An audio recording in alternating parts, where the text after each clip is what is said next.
Thanks, Archbishop, for this time. Good to see you, McConney. A few questions for you. Okay.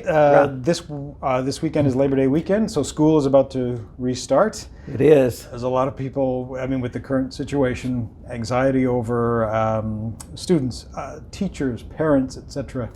Right. This what is are you hearing? Unlike any other sort of Labor Day weekend when there was just excitement about going back to school. Now there's, let's face it, there's a dose of anxiety. Yeah. And I understand why parents are rightly concerned about the safety of their children. In our schools, in the CISVA schools, probably the same number of parents, it's about 20% of the parents, say that they will not be bringing their children to school on the first day possible back, that they're going to choose an option which is now available for them to enroll their child in their local Catholic school.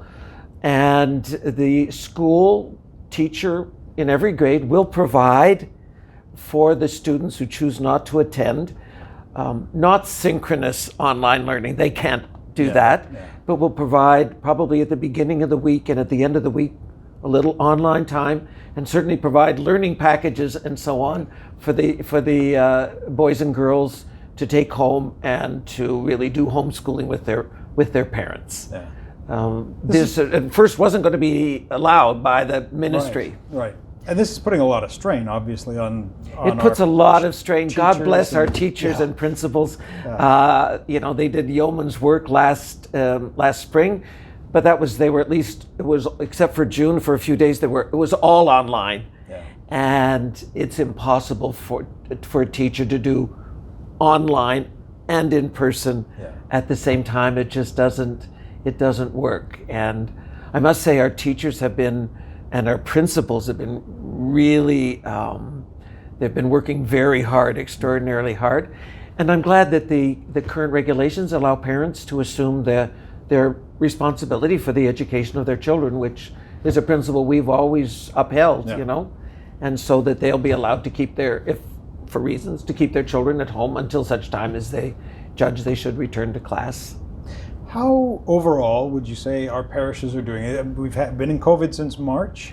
It's been a lot of changes. We're 6 months, I think, almost now. Yeah. How are our parishes doing overall? I think overall they're doing really well. Our pastors, like our teachers, have been extraordinarily creative in providing opportunities for their parish communities to become engaged. I think all but 2 very small parishes all have now regular Mass schedules. Right. And a good number of parishes have expanded the number of Masses that they are offering between Saturday night and Sunday. Priests have put themselves, in a very generous, they've been very generous in offering pastoral ministry. A lot of parishes too are continuing, and they're going to be starting up Alpha Online, the Discovery, RCIA, PrEP. Parishes have been contacting people. Now some meetings are taking place, in the gym or in large places where you can accommodate. Yeah.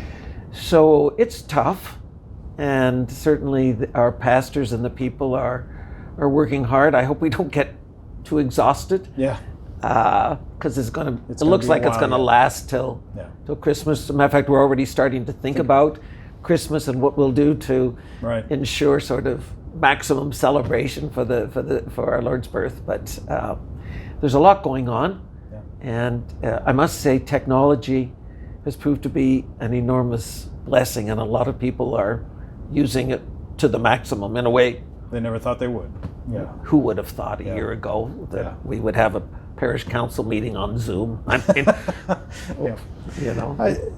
we get a number of questions in the communications department, and I'm sure you get the same types of ones. They're very familiar of what are the common questions that people seem to continue to ask about communion on the tongue, communion on the hand, masks or no masks, those sorts of things. Right. Yeah. I mean, we have the liturgical guidelines that are published. Sort of on the mask question, when I celebrated the cathedral, I noticed about probably 2/3 of the people regularly wear a mask. But it's not required. It's not required. It's not required by health regulations. I think some people feel more comfortable wearing a mask and realize that there are other people around them that that they should protect. Yeah. But it's not required, particularly if social distancing is in place, and certainly in most of our churches, in all of our churches where there are people, that's in place. Yeah.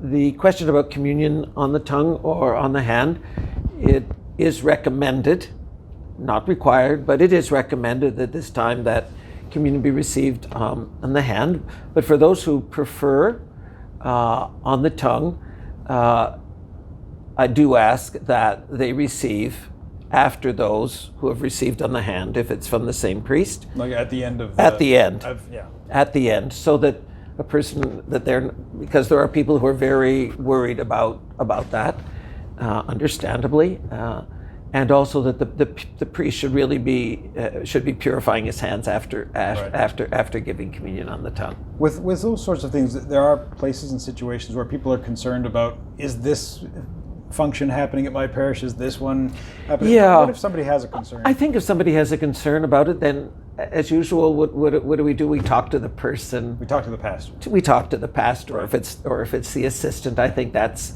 the thing. Say, I've noticed something, Father, and I mean, I've had people say sometimes priests have maybe some habits, or they forget certain things because Sure. there's so much going on. There's so much to And remember. just a reminder, a kind word to the pastor. Say, Father, I noticed that, because he might not be noticing if there are 55 people in the church, that kind of thing. And I Right. think it's just a matter of raising it, in Charity. conversation and charity. Yeah.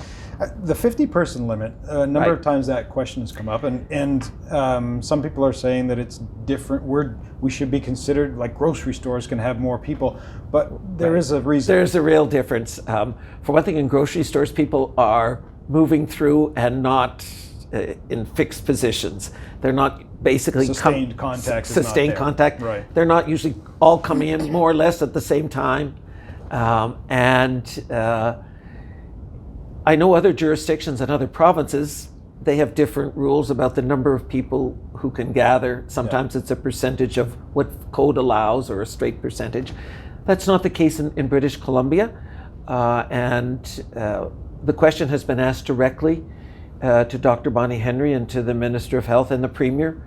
They've been very generous in talking with religious leaders, and when the question is raised, they just say, no, we're sticking to the 50 person, Right. certainly for the time being. We'll find out when any public gatherings are allowed more, and we'll take advantage of that. But And we're in the same boat then, essentially. we're in the same boat as any other gathering. with There's that never kind of been contact.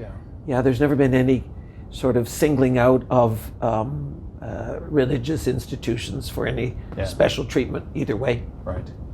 By the time people see this, a certain particular game will be over. The game will be over. Will the the Canucks are playing tonight. They are. Might even force me to watch part of the game if I didn't have to prepare a homily for I tomorrow. was going to say, if you put your blessing on them now and they lose, well, we might have to. Yes, cut I that think part. I'll refrain from blessing the Canucks, but we'll see.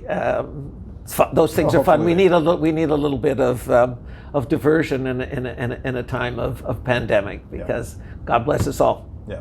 Thanks, Archbishop. Thank you very much, Makani. Have a great weekend. End of summer.